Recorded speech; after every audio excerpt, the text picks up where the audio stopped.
of traffic, I'm going to tell some people, before I ask you a question and let you speak, I want to tell some people about you, if I can. But wait, make sure you lie, because I don't want to hear anything negative. Come on. We already have that contract, right? The non-disparage contract. Right. Don't do it.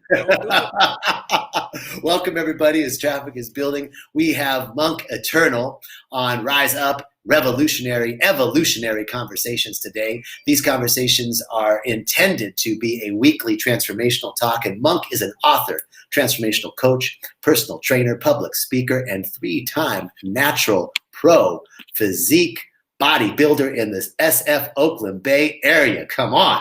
Coming from a very poor and dysfunctional childhood, he eventually ended up living a life filled with drugs and alcohol until his body started to fail him. Not knowing what to do, he went deep into meditation, which eventually prepared and transformed his life to a life of peace and purpose filled.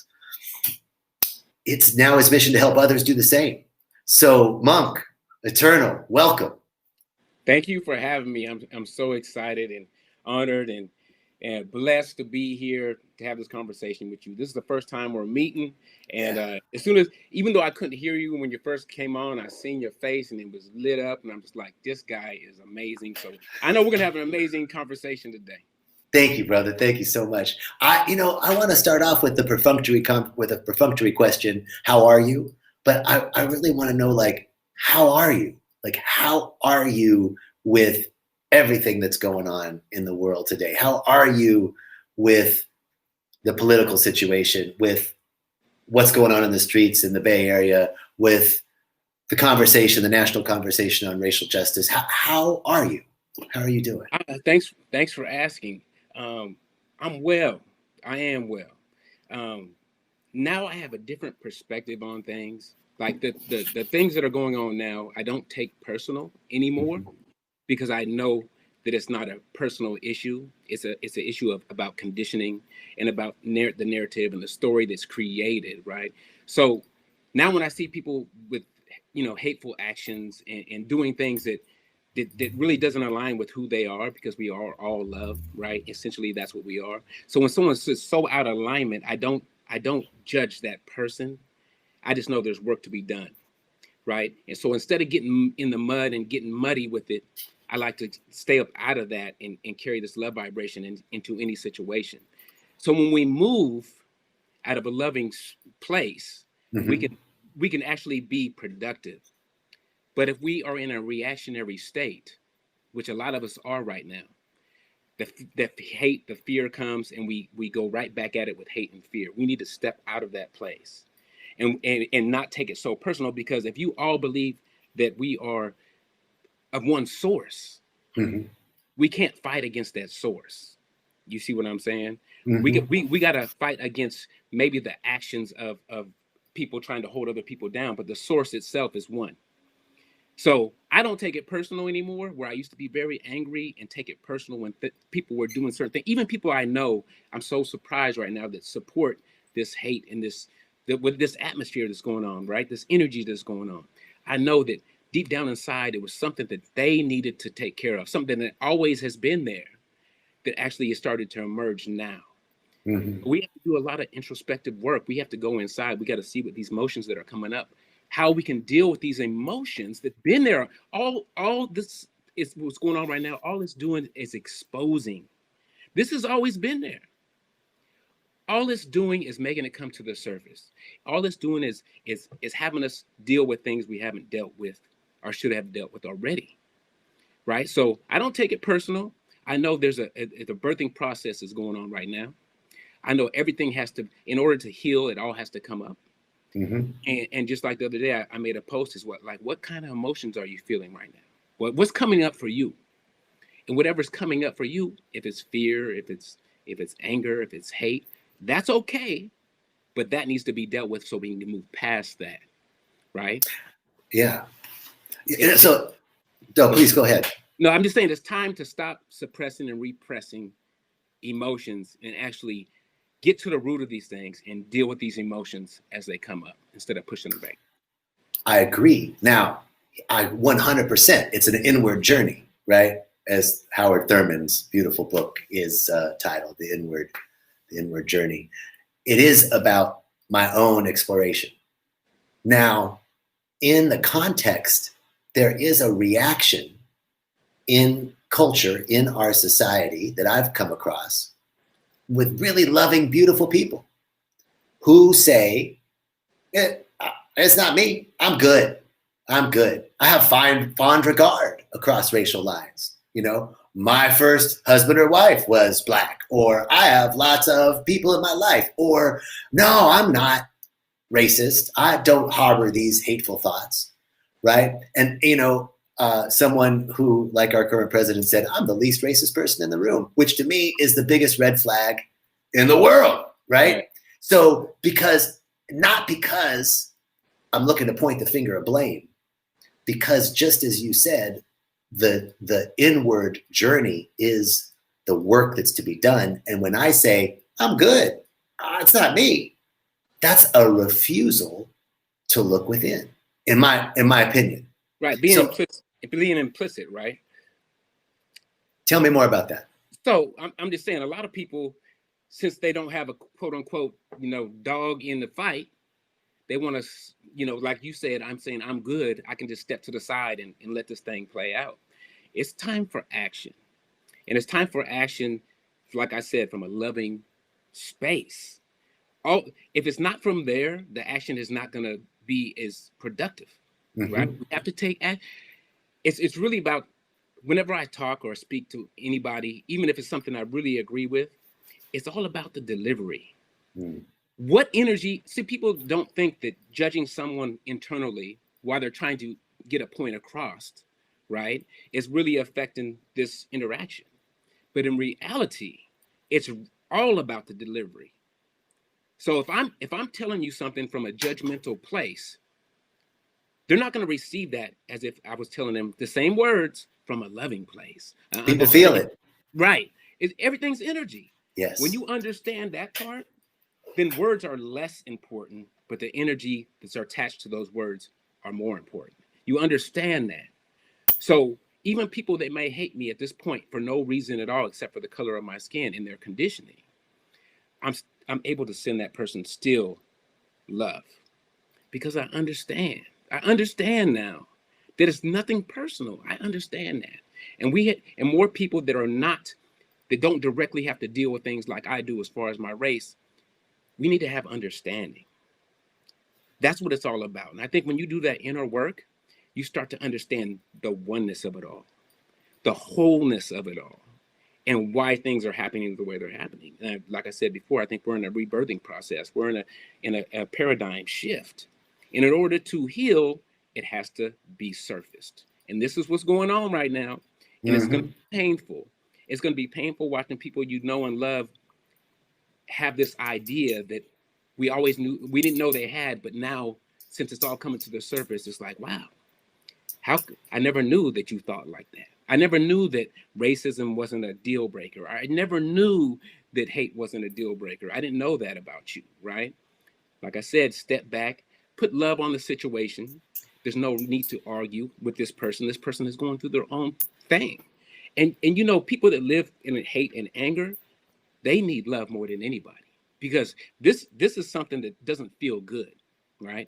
These emotions that come up, they don't feel good. So why should I throw my judgment on top of what they're already, you know, going through? And I always say, if you see someone that's really angry and hateful and bitter, and they might flip you off or say something, the last thing they need is for you to jump in on that. That's the very last thing. Hurt people, right? So we don't know what's going on in this person's life where they feel like they have to be like this. But whatever it is, they don't need me to jump in and add to that pot, right? All they need from me is some love and understanding, right? So the people that we want to judge the most, the people that we don't like the most, the people we say, oh, I hate that person, that's the person that needs your love. That's not a person that needs your hate. They're already dealing with that. You know what I'm saying? You know, I'm reminded of Martin Luther King Jr.'s statement that he would make before marching, and he would say something to the effect of, "If we're victorious today, the people we are marching against will be our neighbors, right? And I think that's really beautifully expressed in the beloved community that you're seeking to bring forth from this place of love and understanding. And now but you've talked about, and I'm interested in this, you've talked about people who blatantly hate you or hate because of, right? There's blatant racism, right? Like, but there is this idea, what I was trying to get to earlier, that racism isn't just people walking around with hoods on their head, right? That we all have implicit bias, all of us, every one of us, and typically that bias is unconscious, and it's not something that we can figure out in our conscious mind. And so it's not so much the individuals that are, carrying tiki torches and wanting to support, Confederate statues. It's the people, and even myself, all of us who have unexamined ideas or ideas that are in the unconscious. So, but still and yet love, still and yet understanding. How do we bring those conversations? Are you finding that you're having those conversations with people that aren't blatant? How are you encountering that in your daily interaction or in your work as a coach? Well, and sometimes it's really hard on social media not to jump into the mix when you know you shouldn't do it, when you know there's not a winner. If you jump into this pot of hate and anger, no matter what you say. But I'm to the point where I can jump into it and leave whatever I feel on my heart to leave. And then no matter what comes back, I don't have to react to that. Mm-hmm. But everybody's going to defend their position. So you're not going to change anybody's subconscious program. That's not going to happen. All you can do is plant a seed and wait for that person to see something different, right? To look in another direction, to question their own reality. We got to question ourselves and why and what we believe. That's it. That's what we got to do every single day. Like, yes. Why am I feeling this?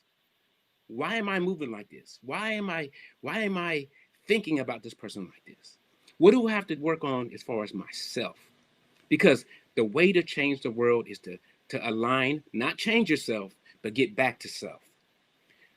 We've all been conditioned. We've all been programmed until we realize that we're a program. So we go through this, most of us go through this whole life conditioned and not knowing really who we are. Right. With those conditions come limits.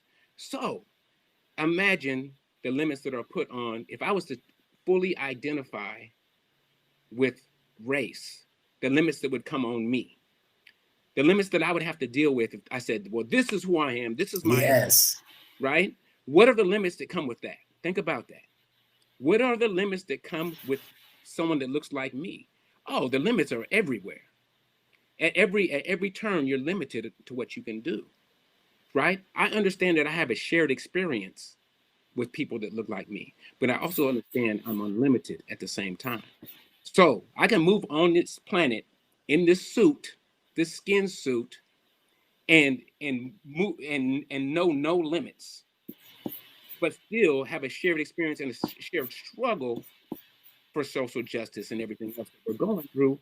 But I can do it from a different place than the victim identity, right?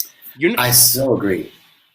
Yeah, you're not doing it to you're not going to have me play the victim, even though I'm here to make these changes.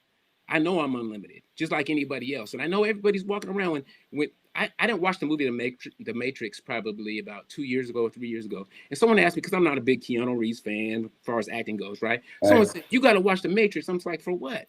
and they said, "You got to watch The Matrix." I'm like, "Why?" And it was like, because you're always talking and you talk like you got to see it. So I'm like, okay, all right, whatever. I'm gonna watch it. Man, when that movie was over, I was like this. Right? And you know what I say? I'm out the Matrix. Man, I'm not in the Matrix. I'm outside the matrix, baby. Oh my God. I'm like, this is it. I was like, this is it. Like, it became like my favorite movie of all time. Once I watched it, this is what I didn't want to watch. But I watched it and I'm like, it can't be truer than this. Yeah. It can't be truer than this. We were walking around like zombies. We don't know who we are. And then when we are separated into so many boxes we're separated into. And if my box goes against something in your box, then we got conflict. Then we got anger and hate, right? If my program doesn't align with your program, then we're bumping heads. Right. So what if everybody got rid of the program? Guess what?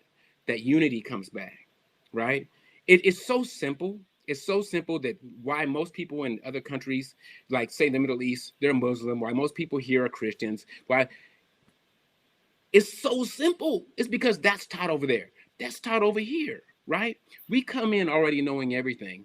And then we have these parents that most of the time they want the best for us, but they give us what they believe is the truth, right? They also give us limits, especially when it comes to minorities. Hey, get a good job that pays the bills, stay in your lane. Right. Black people can't do this. This is what you need to do with your life. And they're coming from the heart and they want the best for you, but they don't understand who they are.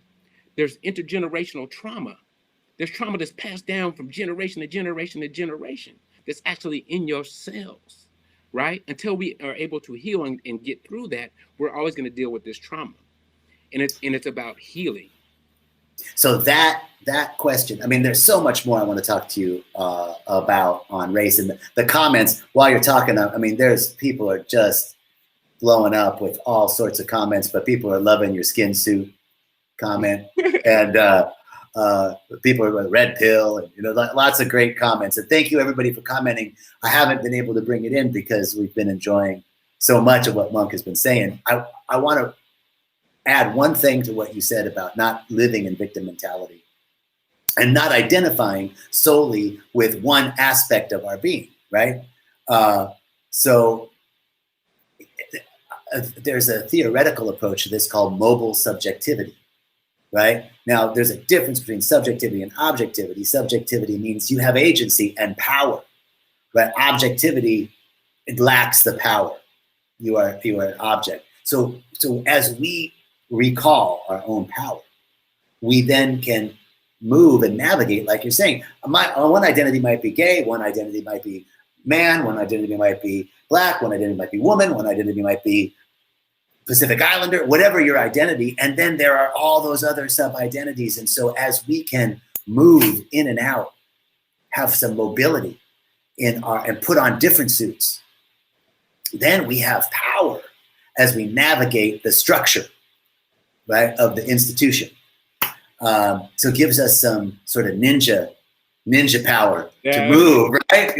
As we can change our identities, our subjectivities. Now, and you said, it's all about, you keep referring so beautifully back to the truth. You're speaking truth, that it's spiritual healing. It's inward work. The healing is the revealing of those areas within us that are seeking to be brought to the light.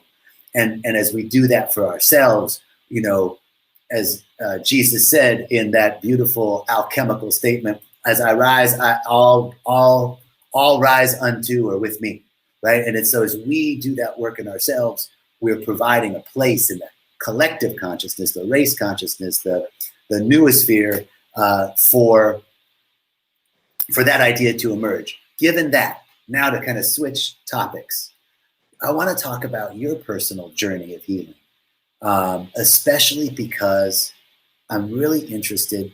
So 3 parts. 1, your journey of healing, your backstory, how you got to rock bottom, if you want to do that in a encapsulated bit, and then the moment of awakening. And I don't like the word woke, right? Because it's like, oh, I'm done. I woke. No, it's awakening. Yeah. Present continuous, baby. That idea of when you had that, oh, this is who I want to be. This is what's being called forth, and how you got from there to where you are now, writing a book, teaching, speaking, coaching, all of that. So there was a time of germination from the awakening to there. So 2-part question: how'd you get to rock bottom, and how'd you get back out? Woo! Okay. So first of all, I mean, I really believe that some people that had the hardest upbringings have the potential to have the biggest impact on this planet just because of where they came from. So this is how it all started. In a month, I'll be 51 years old. So I was born in the 60s, right? I was born in the 60s, Black father, white mother, right? So right off the top, we were not the normal family, okay? And then on top of that, we were welfare kids. My whole life, from the time I was born to the time I got out of the house, we were on the system. So we were very, very poor. On top of that, my father passed away when I was about 4 years old. They don't know really what happened, but he was involved in drugs, alcohol, abusive, things like that. This is a story that I heard. But one thing my mom did say is he really loved you. That made me feel because, you would want to have your father around, but then you hear these other things that aren't so good, and you're going, well, maybe it's best that he wasn't. But I never thought it had an impact on me, right? So we were raised in church.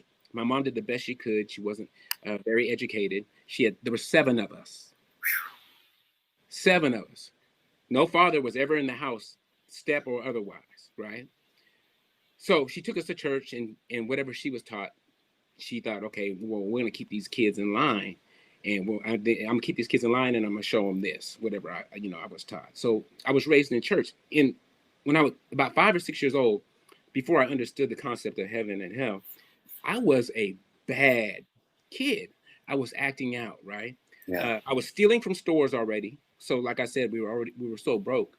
I was already going in and stealing candy. If you don't have the money, what do? You take it. I was a little thief. I was really acting out. I was violent at that young age, believe it or not. My brother tried to do something. He's a few years older, my older brother. I actually, when my babysitter was there, I actually pulled a knife out on him and said, you touch me again, I'm gonna stab you, right? So I got in a lot of trouble for that. When we went to church the next day, the whole church was talking to me like, you can't do that. You can't do that. That's not of God, and whatever they're saying, right? So, but it got to a point where I understood the concept of heaven and hell. So you know what I did was I straightened up, because I'm believing this now because I was there my whole life in church, hearing all these things, being programmed by all these things, but not really understanding these things because I was so young. So I got to a point and I was like, I can't go to that place, what they're talking about, the fire and the brimstone. I'm trying to stay away from that spot, right? So I straightened up. I'm like, I was on the straight and narrow, right? I just played sports. I wasn't stealing anymore. I was a quote unquote good kid. So the problem with that is it was out of fear that I changed. It wasn't a change of heart. It was a fearful decision. And I was so on board with it. I was trying to, tell other people, look, if you don't do this, trying to invite them into my fearful place. Like, if you don't do this, this is what's going to happen to you. I was all on board with it, right? This is how programming works. But then I got to a place where my hormones were starting to change.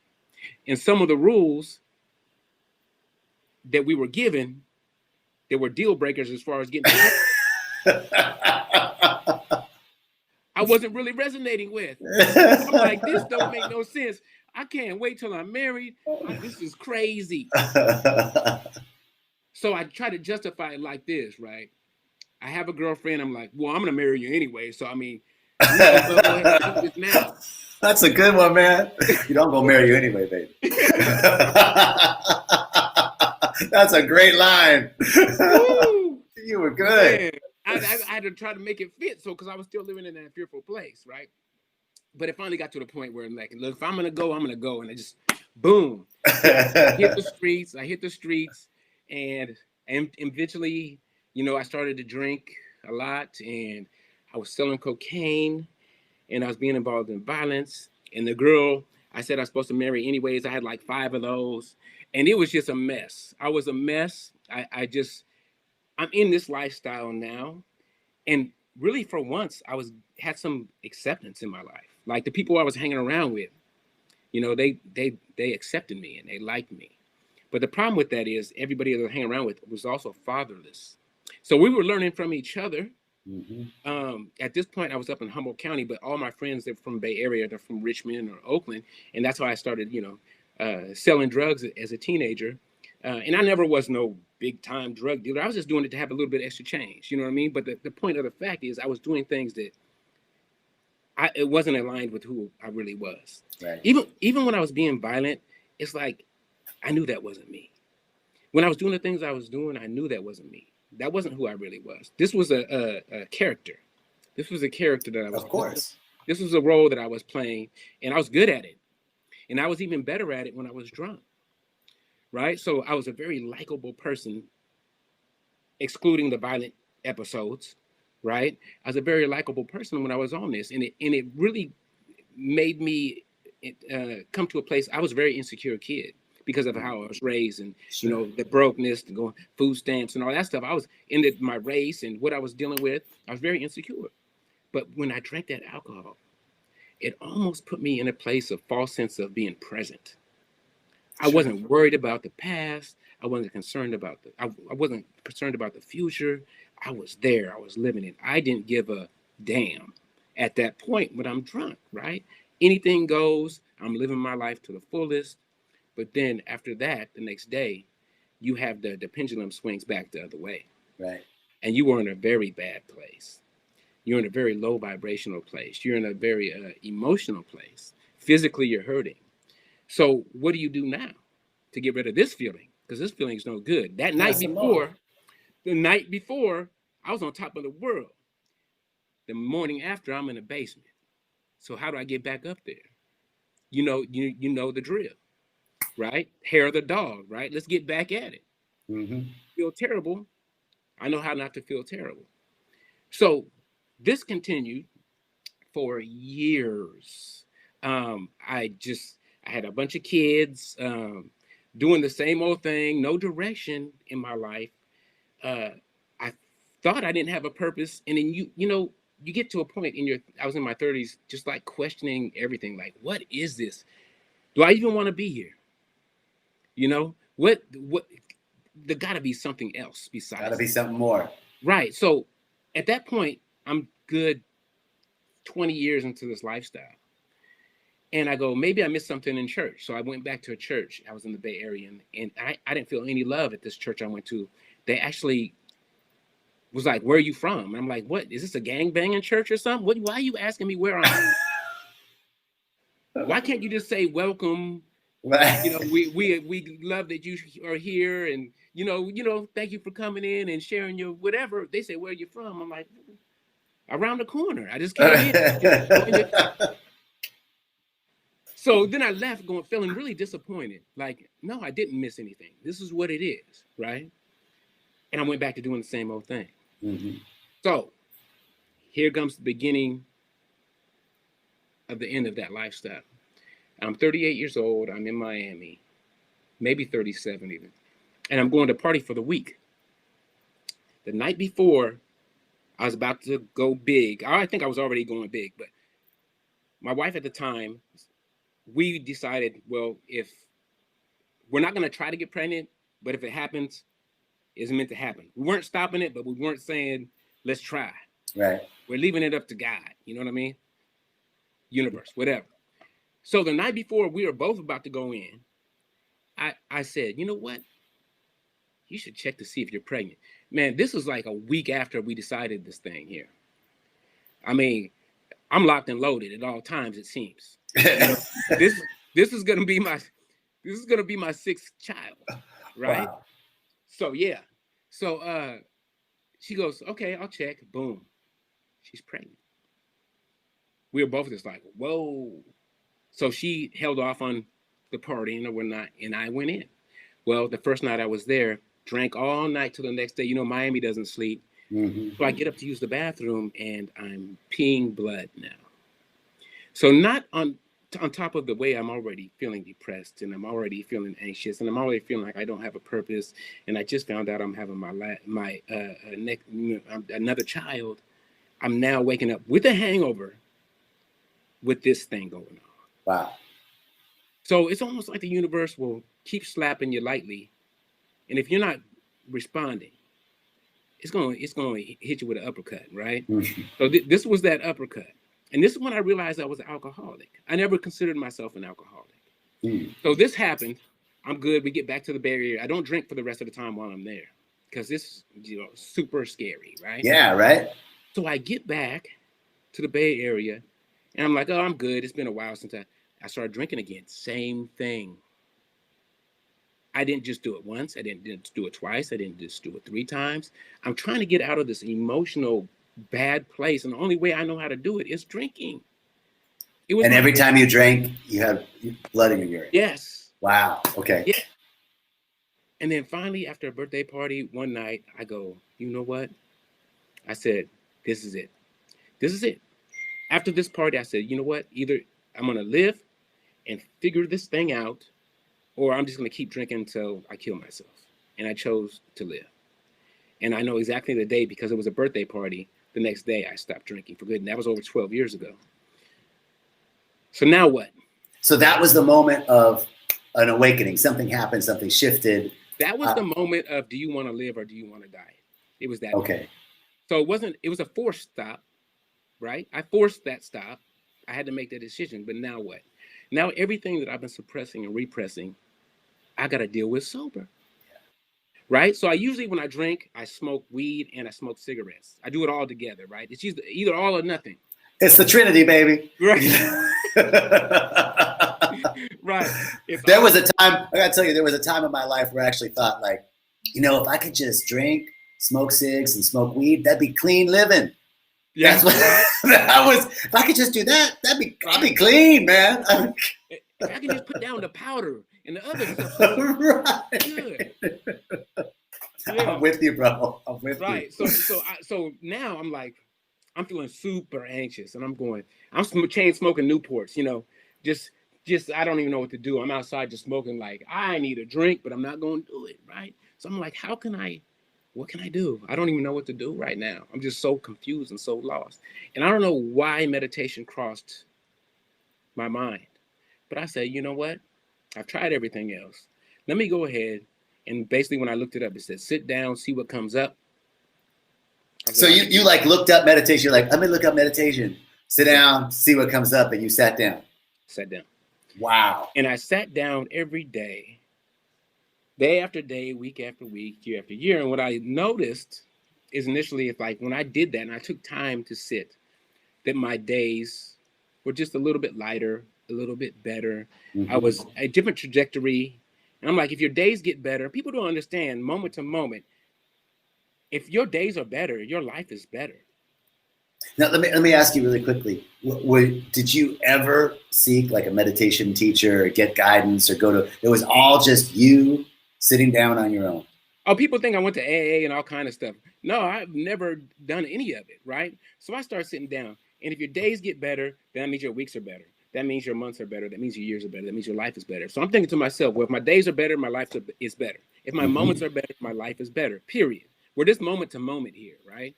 So right. If that 24-hour span of moments is better, then your life is going to be better. But I didn't know like the transformational value that it had until I started sitting down, for years. So first of all, when I really realized that something was really going on, I started to cultivate compassion in my life. So I started to look at other people like, how can I help them? This was never me. I was the number one selfish person on this planet, right? It was all about me. That's why I have so many kids by different women, and it always had to be about me. Yeah. It was not about me. My needs, what I wanted, it had to be my way or the highway, right? Mm-hmm. So I cultivate compassion for homeless people, for people on drugs, for people, having alcohol problems, for people having money problems. I started to do just like, well, how can I help? Me and my wife and a couple of friends, we did a vegan homeless feed. It's like I started to be like understanding that homeless person is me, and that drug addict is me, and that alcoholic is me, and that genius is me. Mm-hmm. And that's a big one. That's a huge one.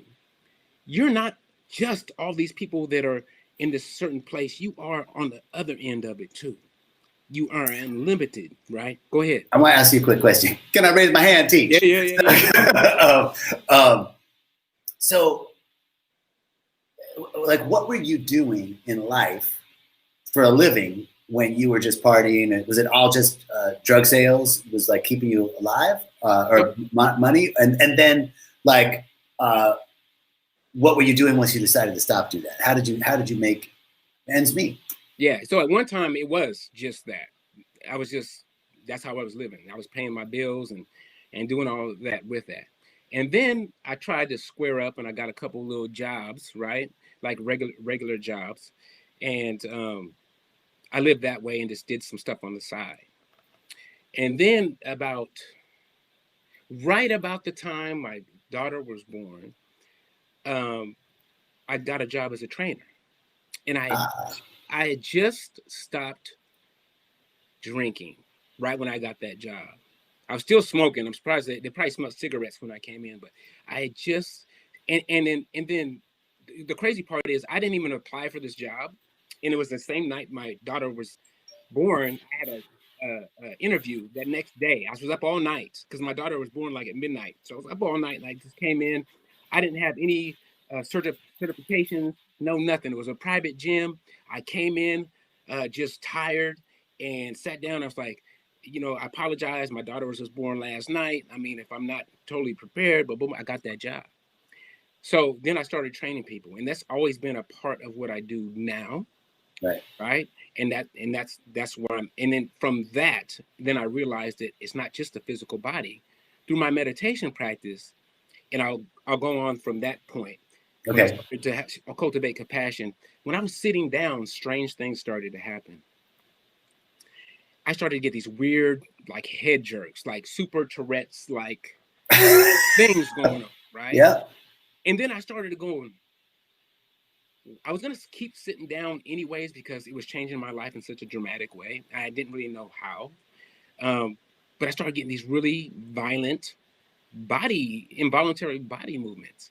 I'm like, this is crazy. So I started looking it up and I forgot what they called it, but it was basically about the energy was trying to come, but it was hitting blocks. Right. So just knowing that the energy is starting to shift and starting to do something, but I still have blocks that I'm working on. Right. And I didn't even tell anybody about the time because people would think I was crazy. Right. At nighttime, sometimes when I lay down to relax, my whole head would rotate from one side to the other by itself. I'm not making this up right now. Like the energy Yep. was was moving up in my head, like just like the exorcist. Right. So one time when I was sitting in meditation, my belly started rolling so deep in and out. And when I say deep, I'm talking about my stomach was touching my backbone. That kind of deep, right? And it was just rolling. And it did it for like 10 straight minutes. No pain, no nothing. Just I'm sitting in meditation right now. I'm doing a belly dance, right? I'm like, this is wild, right? I didn't tell anybody after that either because people are going to think I'm crazy. And I just recently told that story, but I looked it up and I didn't learn what I learned recently, but what I learned recently was that was Kundalini energy, Mm-hmm. and it was finally being released, right? So after this happened, the jerk stopped. So whatever blocks I think, and this I'm just going from what I've read and seen and heard, whatever blocks I had were removed and allowed that energy to now finally flow freely. It's a form of purging. We see it here in ceremony. Like people drink the medicine, the plant medicine here, and some of the first things you get are twitches. And I do this like shamanic like sign language. All of a sudden you're like, what am I doing? And I'm healing myself, and But it's very much a form: shaking, laughing, sweating, crying. All of these things you're talking about are a form. Yes, Kundalini energy rising, and it's releasing. It's a purging of things that are deeply embedded in Yeah. our physical body. Yeah, and it can also be, epigenetics. It could be trauma that's just you don't even know it's there. You don't even know it's there. I had one time where I just cried uncontrollably and I could not stop. So this is, such a great conversation. We're getting close to the end of our time, and I really want to ask you a few more questions. But this idea, it sounds to me, because my interest is, so I'll go back to what you were talking about. My interest is personally, like this story of germination. Like we see it here so often. People come here, they have an awakening in a week. 97.55% of our guests that have been here say that this was a week, 6 months later, that the miracle that they got here is still working in their lives, and this was the week that changed their lives. People have this amazing awakening, and then they want to I want to save the rainforest. I'm going to quit my job and go, and it's like, wait, hold on. And there's this moment of how do you get from here to there? It sounds like it was really seamless for you. No, yeah, my moment, there was no moment. It was just a gradual thing. Like it's almost like, so if you was to go to the gym and you started a year ago and you were consistent, you can't really see yourself growing, but then you walk by a mirror and you're like, whoa, my life, my body has really changed. It was literally like that. It wasn't one moment. There was instances where the universe was telling me you're on the right path. Right. But it never was just one moment. And when I look back at it, that's how my name changed. That's how I made a connection to the oneness of it all. That's how I became, a plant-based person. I made that connection not only to the human condition, but also the animal condition, knowing that suffering cannot be put in the boxes. All suffering affects everyone and every being, right, that's capable of suffering. That changed by itself. I didn't even choose to stop eating meat. I didn't choose that. Someone said, "Are you a vegetarian?" And something said, "Say yes." True story. True story. And that was 8 years ago. And I haven't touched it since. True Wow. story. And then I did the research after the fact. So just making that connection, connecting to the higher self, and connecting to the oneness, connecting to God, connecting to source, the answers are there. The direction is there. The way that you move through life, you will be shown that which way you want to go. I equate it to like a dirty battery cable, right? Corroded. You scrape that battery cable nice and clean and shiny, and then you connect it back on there, and you're gonna have that connection. Where before there was so much corrosion around it, you couldn't really hear or see what to do or where to move. But when that connection is there and it's clean and crisp, you're allowed to get these messages and to move on these messages. And that is exactly what meditation is. It is a de-corroding of our connecting cable, right? It is, Reverend Michael says, it's cleaning the perceptual windows, Yes, right? So that we see reality with a capital R, not a little self, little r, reality, right? And each point in your journey, there is a moment where you're moving. The expansion of consciousness is always not always, but the expansion of consciousness has to do with the harmonization of those things which we consider to be oppositional within ourselves. And at each moment in your story, as you were talking, there's those moments of, I better check on this. Oh, this is something physical is happening. There's a harmonization. Oh, I'm going to sit and meditate. Oh, are you a vegetarian? Yes. Oh, so things just coming into alignment as you clean that connection. Let me ask you this, man. Just a couple final questions. What is your most cherished failure? Cherished failure. Well, first of all, failure I look at different now, right? So failure is just a growing opportunity. Yes. And I always, when I was growing up, I didn't want to live in the situation that my mom had to live in, and I didn't want to be who my father was said to be, and I ended up being exactly like both of them.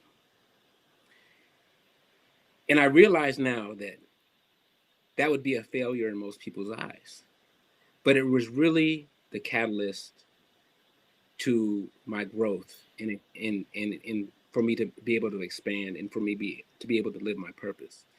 So that would be my greatest failure ending up like my parents.